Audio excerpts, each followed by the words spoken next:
السلام عليكم، خوتي خواتاتي، نتمنى أنكم إن شاء الله تكونوا بخير وعلى خير. المهم هاد الفيديو قررت نديرو باش نتكلم معاكم شوية ونهضر واحد شوية على الحادثة الفاجعة يعني اللي وقعت في مدينة الحسيمة باستشهاد الأخ الكريم محسن فكري، اللي كنتقدم من خلال هذا الفيديو من خلال هذا المنبر بالتعازي إلى أسرته الكريمة، وإلى جميع سكان مدينة الحسيمة، وإلى جميع سكان الشمال المغربي الحبيب، وإلى جميع المغاربة فين ما كانوا، من طنجة حتى للقويرة، وكاع المغاربة اللي منتشرين في دول العالم من أجل لقمة العيش. المهم خوتي خواتاتي، محسن فكري تغدر به وتقتل. وكنشكر جميع المغاربة من طنجة للقويرة حتى في فرنسا وفي ألمانيا في ميريكان في الخليج، فين ما كانوا المغاربة ديما رجال اللي خرجوا وتضامنوا مع العائلة وتضامنوا مع الشاب محسن فكري اللي كيمثل فقط الشباب المغربي اللي ما كيرضاش بالذل، والشباب المغربي اللي ما كيرضاش بالإهانة، والشباب المغربي المثقف الواعي اللي للأسف يعني ما تمنحتلوش الفرصة باش يصقل المواهب ديالو. الأخ محسن فكري ما حبش يبقى عالة على دارو، ما حبش يبقى عالة على المجتمع، بالعكس هو خرج كيخدم على عائلته، كيخدم على الناس ديالو.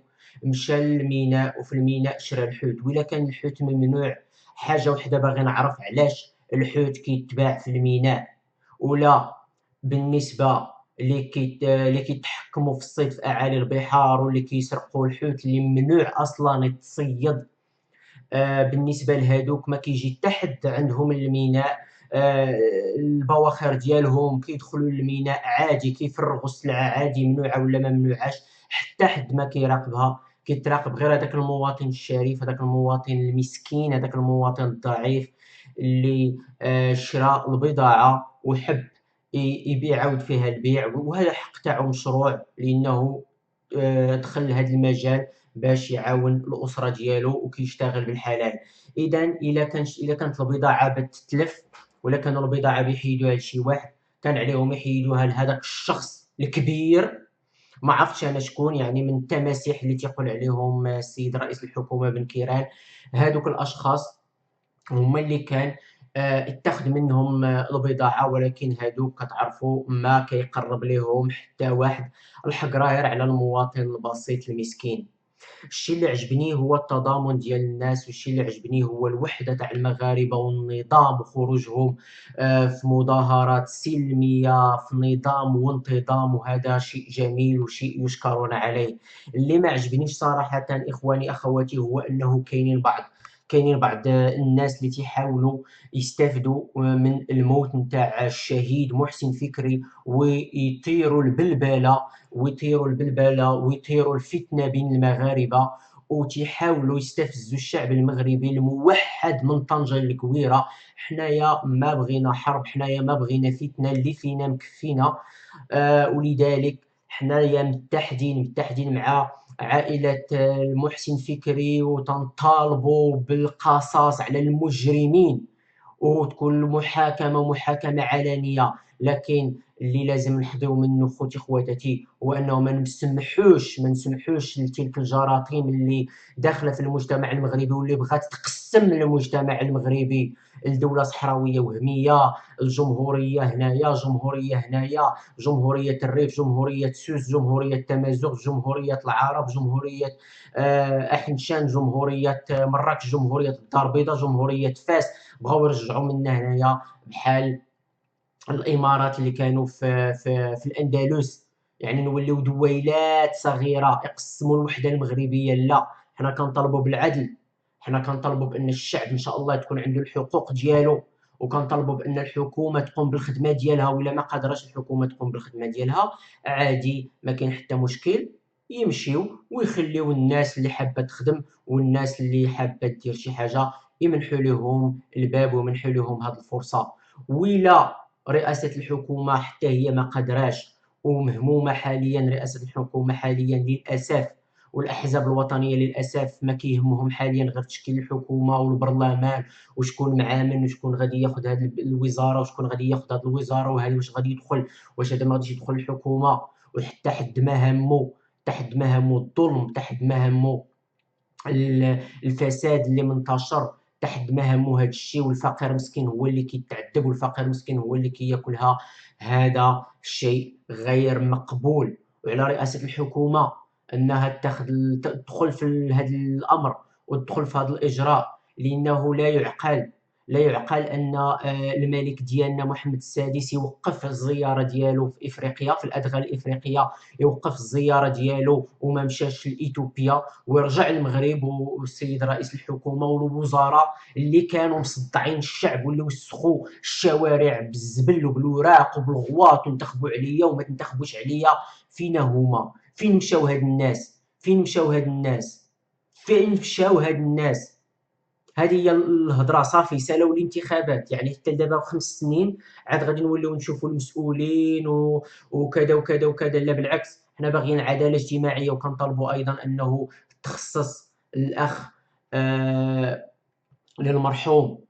للمرحوم محسن، تخصص ليه يعني ساحه بالاسم ديالو، ساحه للشهيد بالاسم ديالو، كما كنطالبوا ايضا ان شاء الله. وهذا ايضا من اللي غادي يعطي للمغرب واحد الدفعه قويه. تنطالبوا بديمقراطيه حقيقيه اللي فيها فصل السلطات وفيها القضاء مستقل.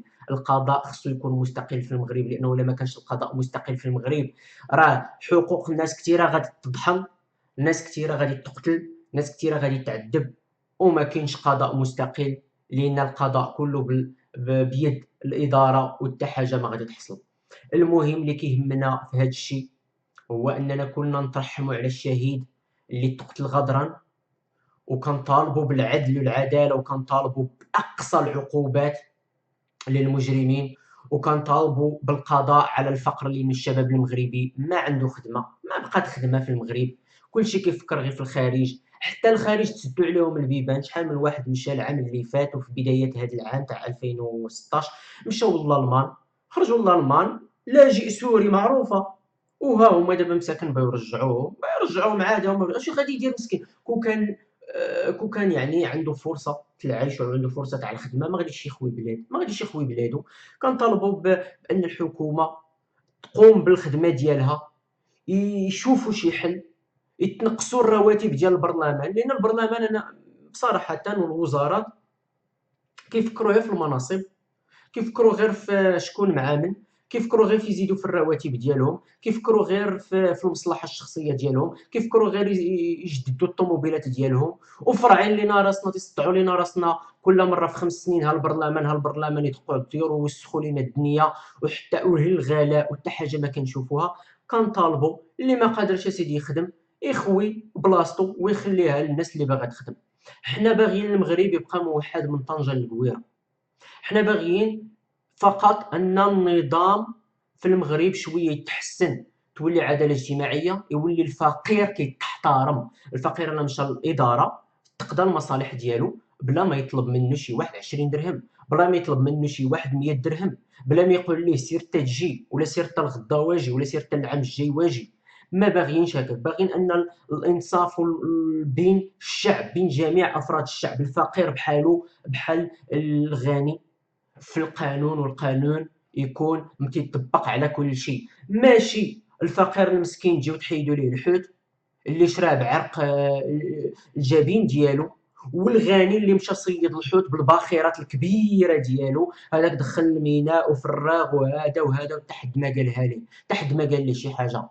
لذلك كنبغيو بان العدل يتنصف، وتنطلبوا ايضا من سيدنا من صاحب الجلاله حتى هو يدخل في هذا المسار. وباغيين ايضا الديمقراطيه الحقيقيه اللي كتفصل السلطات.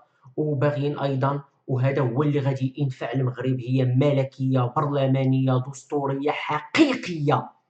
دستوريه حقيقيه اللي فيها العدل وفيها المحاسبه الحقيقية، بحيث أننا ما نخافوا لا من هذا لأنه مستشار ديال صاحب الجلالة، ولا هذا لأنه كذا وكذا، ولا هذا لأنه مقدم، ولا هذا لأنه الوالي، ولا هذا لأنه ما عرفتش يكون الباشا، ولا ما عرفتش يكون، لا بالعكس، اللي تعدى عليك تمشي تطلب حقك منه وتكون العداله، واللي سرق يكون عندنا الوسائل القانونيه انه لا تبنات الطريق مغشوشه، يكون عندي الحق انني نمشي نرفع دعوه على هذاك الغشاش اللي بنى هذيك الطريق المغشوشه، وتكون عندنا الشفافيه الا تبنات شي طريق ولا تبنى شي اوتوروت ولا تبنى شي مكان، تكون الشفافيه انه تحطوا جميع، يعني شحال خسرت الفلوس في هذيك الطريق الى اخره. اي مواطن يكون عنده الحق انه يشوف بشحال تبنات هذيك الطريق، كيفاش تبنات هذيك الطريق، شكون اللي خدا هذيك